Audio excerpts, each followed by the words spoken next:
kondisi kesehatan hewan ya, terutama menghadapi kurban pada tahun ini. Mungkin sekarang selain PMK, LSD ada lagi kewaspadaan terhadap PPR, Kang. PPR itu penyakit pes pada ruminansia kecil. Jadi bahasa Perancis sih, saya juga nggak tahu ini lafalnya benar apa enggak. Peste petit ruminan. Cuman sampai sekarang ini yang dilaporkan di Indonesia baru di Sumatera, Kang. Alhamdulillah di Jawa Barat belum ada. Jadi PPR ini menyerang di ruminansia kecil seperti domba, kambing. Jadi memang gejalanya hampir mirip lah dengan dengan PMK gitu. Ada lepuh di mulut, cuman dia ada tambahan diare, kemudian ada ingus yang terkait LSD. Ini data per minggu kemarin.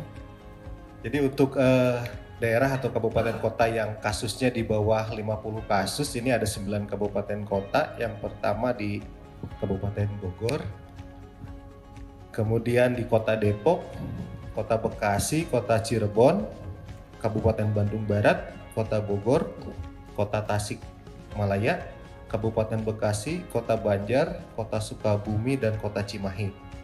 Kemudian untuk kabupaten yang kasusnya dilaporkan antara 50 sampai 100 kasus per minggu kemarin itu ada 5 kabupaten kota. Yang pertama Kabupaten Sukabumi, kemudian Kabupaten Tasikmalaya, Kabupaten Karawang, dan Kabupaten Ciamis. Sedangkan ini yang tinggi ya, di atas 100 kasus, ada yang paling tinggi Kabupaten Bandung, ini ada 1.500-an kasus. Kemudian Sumedang, Cianjur, Indramayu, Subang, Kabupaten Cirebon, Kuningan, Kabupaten Garut, Purwakarta, Pangandaran, dan Majalengka. Ini juga sebenarnya kami sekarang sedang melaksanakan konfirmasi ulang ke petugas di lapangan, karena biasanya seperti kasus PMK kemarin kan.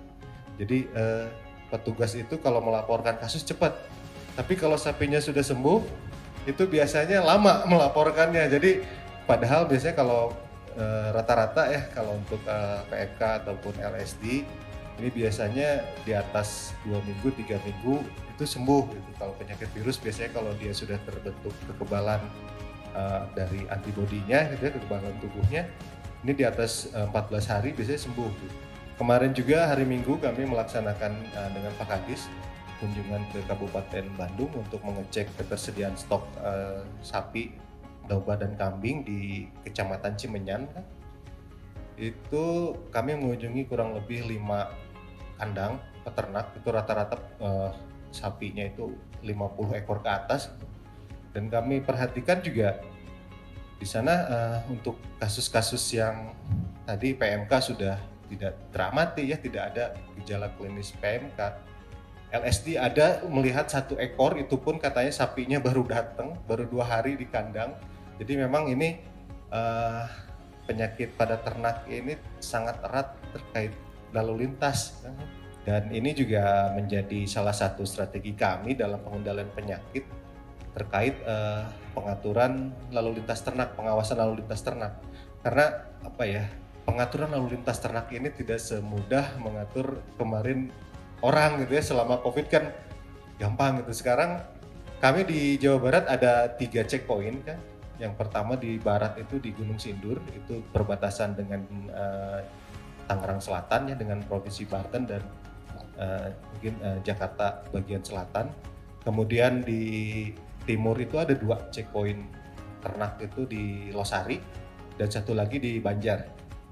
Jadi sekarang sih kita tetap sosialisasi, kemudian juga ke kabupaten kota, ke peternak juga diusahakan kalau mereka membawa ternak dari luar Jawa Barat itu diusahakan melalui checkpoint. Jadi seenggaknya nanti kita bisa cek kesehatannya seperti apa, nanti keputusannya apakah boleh dimasukkan ke Jawa Barat atau ditolak masuk Jawa Barat.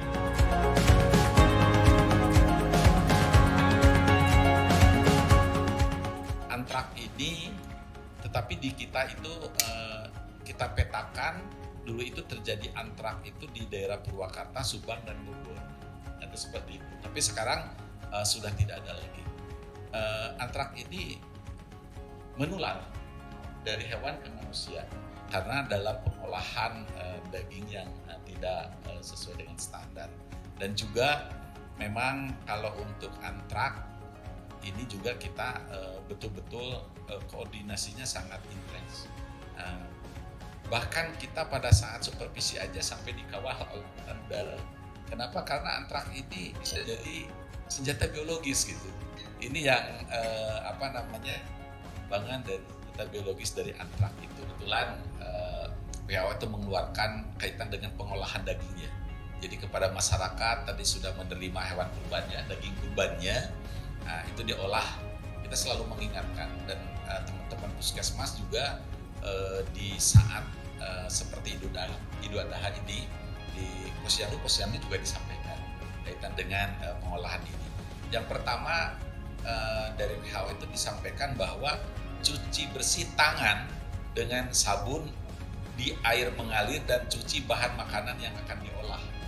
Terus yang kedua, pisahkan penyimpanan serta bedakan pisau dan talenan untuk bahan makanan mentah dengan makanan yang matang. Terus yang ketiga, memasak dengan benar dan matang terutama bahan makanan protein hewani. Terus yang keempat, simpan makanan matang pada suhu yang tepat atau aman. Terus yang kelima, gunakan air dan bahan baku yang aman. Jadi artinya WHO itu sudah mengeluarkan warning sebetulnya kepada kita semua kaitan bagaimana mengolah bahan makanan. Termasuk sekarang untuk daging kurban. Itu seperti itu.